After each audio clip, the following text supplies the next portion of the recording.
dugaan tindak pidana korupsi pengadaan liquid natural gas LNG pada PT Pertamina Persero tahun 2011-2021, bahwa KPK telah melakukan upaya penyelidikan berdasarkan informasi dan laporan dari masyarakat terkait dugaan tindak pidana korupsi pengadaan liquid natural gas LNG pada PT Pertamina Persero tahun 2011 sampai dengan 2021. Sebagaimana kita komitmen bahwa tidak pernah kita lelah untuk melakukan upaya pemberantasan korupsi.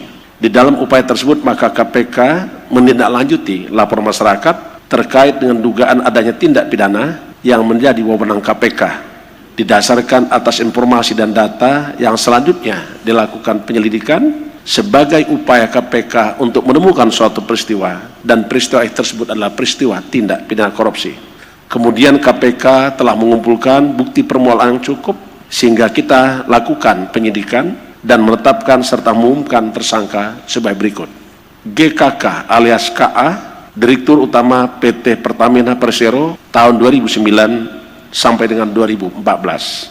Untuk kebutuhan proses penyidikan, penyidik KPK telah melakukan dan akan melakukan penahanan terhadap tersangka GKK alias KA selama 20 hari pertama terhitung 19 September 2023 sampai dengan 8 Oktober 2023 di Rumah Tahanan Negara KPK. Adapun instruksi perkara sebagai berikut.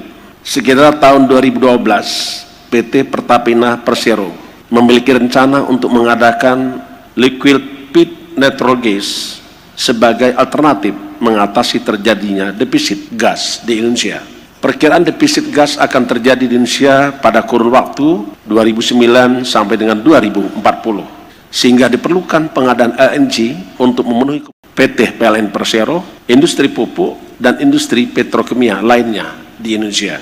GKK alias KA yang diangkat sebagai Direktur Utama PT Pertamina Persero periode 2009-2014 kemudian mengeluarkan kebijakan untuk menjalin kerjasama dengan beberapa produsen dan supplier LNG baik di dalam negeri maupun di luar negeri, yang diantaranya perusahaan LLC Amerika Serikat. Saat pengambilan kebijakan dan keputusan tersebut, GKK alias KA secara pihak langsung memutuskan untuk melakukan kontrak perjanjian perusahaan CCL tanpa melakukan kajian hingga analisis menyeluruh dan tidak melaporkan kepada Dewan Komisaris PT Pertamina Persero.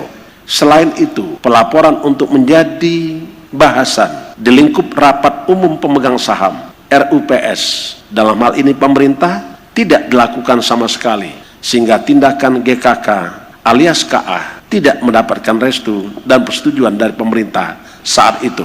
Dalam perjalanannya, seluruh kargo LNG milik PT Pertamina Persero yang dibeli dari perusahaan CCL LLC Amerika Serikat menjadi tidak terserap di pasar domestik, yang berakibat kargo LNG menjadi oversupply dan tidak pernah masuk ke wilayah Indonesia. Atas kondisi oversupply tersebut, berdampak nyata harus dijual dengan kondisi merugi di pasar internasional oleh PT Pertamina Persero.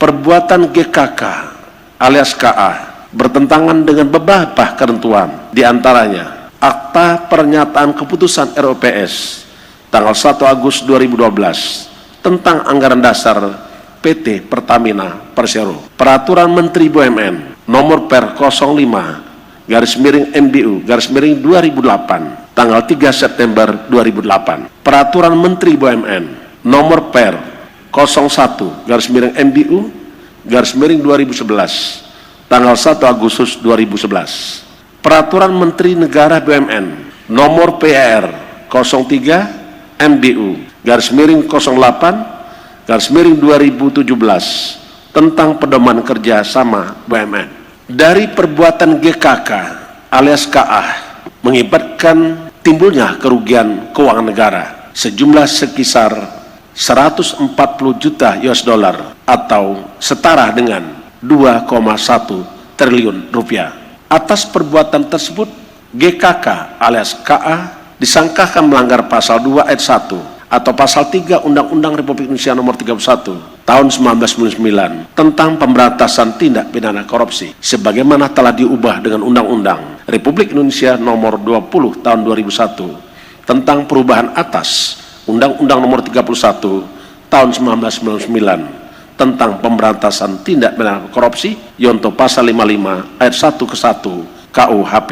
Dan lebih khusus lagi, upaya-upaya KPK dititip beratkan kepada pengembalian kerugian negara semaksimal mungkin. Tidak pernah ada seseorang jadi tersangka kecuali seseorang yang karena perbuatannya dan atau keadaannya berdasarkan bukti permulaan cukup patut diduga sebagai pelaku tindak pidana. Jadi KPK tidak akan pernah menetapkan seseorang, menjadikan seseorang atau mentarget seseorang untuk menjadi tersangka, karena tersangka tersebut adalah karena perbuatannya sendiri. Dan tentu KPK berpijak kepada proses penyidikan, karena kerja-kerja KPK akan diuji di penuntutan dan juga akan diuji di peradilan. Tapi ingin kami sampaikan, Pak Ketua, jadi ini sekali lagi apresiasi untuk masyarakat yang telah melaporkan dugaan tindak pidana korupsi, karena perkara ini dapat kemudian KPK lakukan penyelidikan dan hari ini ditingkatkan ke tahapan penyidikan dengan dilakukan penahanan terhadap tersangkanya, tentu atas peran serta masyarakat. Yang kedua, dalam konteks pencegahan kami ingin juga mengingatkan sekali lagi